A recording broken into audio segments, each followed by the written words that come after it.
You, so sexy, so sexy. You. Sino siya? Ang bangis niyang gumiling, ang bangis niyang gumiling, ang bangis niyang Sino pa ba? Ang mabangis. Makinis, manipis, masarap ikis, walang iba. Sexy Megan po, good morning. Welcome back sa radio show ninyong walang title pero may beautiful DJ. Hatid ang ating topic ngayong araw ng Tuesday, which is ano ba o what is your love language? Ayan. At ayoko pong sagot yung normal na ano yun? Physical touch, words of affirmation, giving gifts, quality time, mga ganun. Swag. Okay, let's be creative on our own answers for today's video. Ayan, ano ang love language mo? Kanina sabi ko, yung laging nagtatanong, kumain ka na ba? Anong gusto mong kainin? Pagluluto ka tayo, mga ganyang levels. Sabi ni Tolets, love language daw niya, mga asar. So, eto, magbasa tayo ng mga sagot from our Facebook friends kung ano ba ang kanilang love language. Sabi ni Jade, ang ipahiram po ang credit card ko. Ayon. Nadala na po ako kasi nung nag-break kami, hindi niya na rin ako binayaran. Ayan, magandang umaga sa mga angkasarian ay babae. Pero kung magmahal, parang bakla, ibibigay lahat. Kulang na lang, pag-aralin ha, ipa-scholar, kakaloka kayo. Pero may mga ganun naman kasi talaga. So, buti naman Jade, natuto ka na ha? Yan ang sinasabi ko eh. Kahit jowa nyo, huwag kayo masyadong nagpapahiram ng masyadong malaking pera. Diba? Yun na nga, kasi pag nag-break kayo, hindi ka nababayaran yan. Huwag ka umasa. Eto, sabi ni Liza, ang magpahatid ng care package o kaya naman grocery sa bahay. Kasi hindi na po ako masyadong nakaka-uwi sa family ko. So at least man lang, kahit wala ako madalas doon, busog naman sila. Yung mga yung mga pasimpleng, uy, may papadala akong food dyan. Uy, meron akong biniling ganito, papadala ko na lang. Papagrab ko na lang, mga ganon. O, diba? Yes, I agree. That's a love language. Kasi it's a way na parang, ay, naaalala ka niya. Kahit hindi siya laging nandyan. Diba? Cute. Cute. O, ito, sabi ni Hazel, physical po akong tao. Love language ko yung mahilig akong mangurot at mga gat pag nanggigigil. May mga kilala akong ganito. Nanggigigil. Tapos pagka nanggigil sila, nangangagat. Ha? Aso yarn? Kaloka. Physical injury na daw ang tawag pag ganon. Oo, hindi physical touch love language. Physical injury, kaloka. Okay lang naman siguro kasi kahit ako pagka nanggigigil ako, nangungurot ako, ganon. Pero yung gigil ko, more on gigil, yayakapin. Hindi ako nangangagat, hindi ako nangungurot. Mukha lang ako ng bubugbog, pero mas more on nang yayakap ako. Eto, sabi ni Abby. Sabi niya, Sexy Megan, mahilig akong mag-post ng selfies namin sa My Day ko o kaya sa Reels. Na-realize ko na love language ko to nung na-mention sa akin ng boyfriend ko kasi hindi siya mahilig mag-post ng mga photos namin na kung minsan nagtatampo na ako. Pwede. Good point. No? May mga iba na ang love language ay yung ipopost nila. Yung person, no? Yung SO nila, significant other, or kung sino man yung dinidate nila on social media. Oo. I guess, pwede mo nang i-consider as love language yon. So, ayun lang.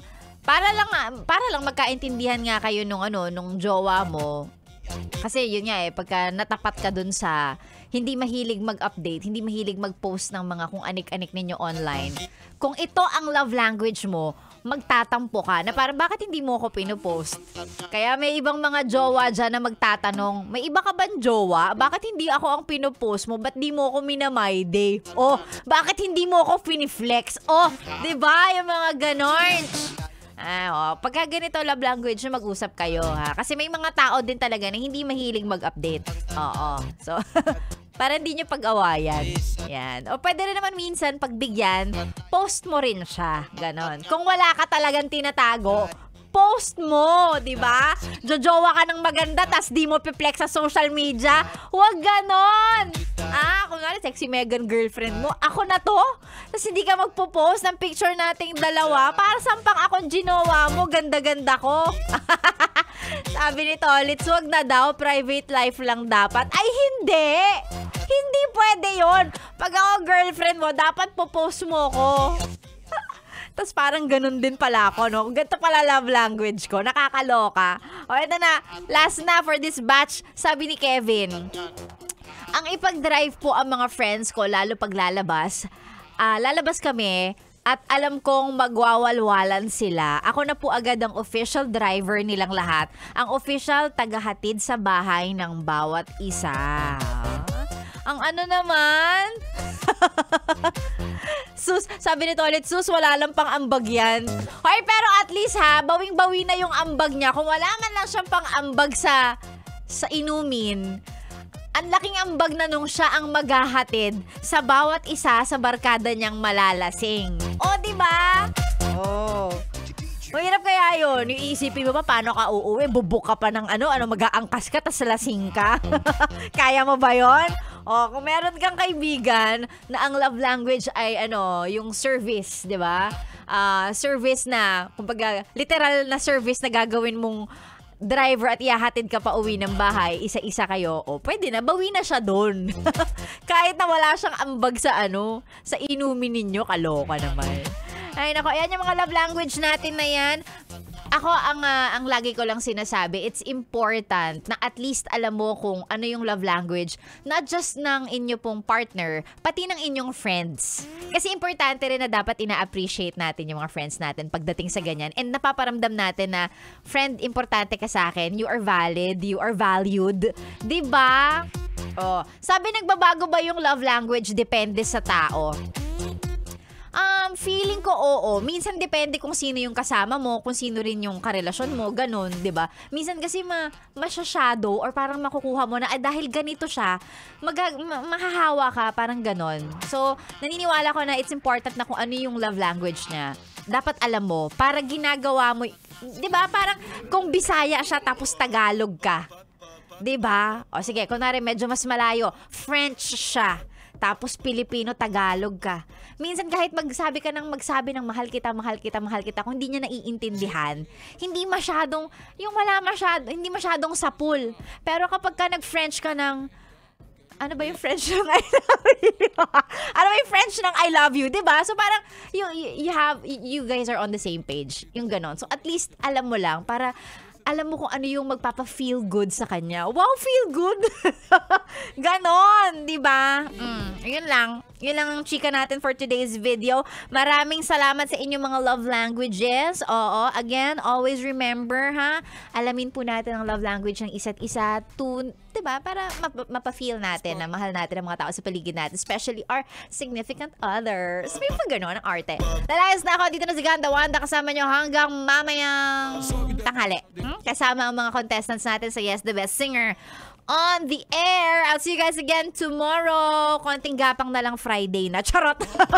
Tuesday pa lang, Friday na yung gusto.